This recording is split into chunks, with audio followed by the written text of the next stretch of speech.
From the beginning of each of us, from his birth until his death, his destiny and the fate of his life have been written on him. A fate that contains sweet and bitter at the same time, and none of us, no matter what and no matter how high, can only face his inevitable fate. We have to live our lives to the full, with its ups and downs, and there are those of us whose fate is full of bliss and happiness, and some of us whose destiny is full of sorrows, misery and tragedies. The story of the companion of the jinn. First of all, this is a story with real events, and all its events were mentioned by its owner, who went through the experience and lived all its events with all her pains and aches. I was one of those whose share in this life was limited to misery, but I far surpassed them, for I was among those who were said to be companions of the jinn. It was my fate that I had been destined to live with the jinn for years. It was my destiny to be a companion of the jinn. My story began when I was 17 years old, when I lived in a popular neighborhood in ancient Egypt. From my childhood,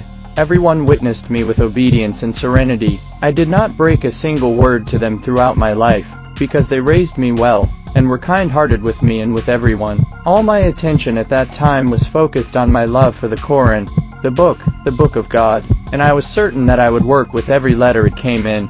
My life was extremely calm and peaceful, but it took a different course, completely opposite to what I expected. My life worsened. The beginning of the tragedy in my life, in Egypt a long time ago, but not so long ago, was in the popular neighborhoods in which I used to live. An Egyptian girl should not exceed the age of 20 without marrying, and as one of thousands of girls at the time, I had to accept these beliefs and customs and settle for my first share. But he who proposed marriage to me was the last person I expected to be for him. He is my cousin. We did not know anything about him or his mother, who was supposed to be my aunt, because the relations between us and them were severed from the ground up. The engagement period between us lasted nearly 2.5 years, during which I saw nothing but cordiality, love and respect from him, but follow the full story.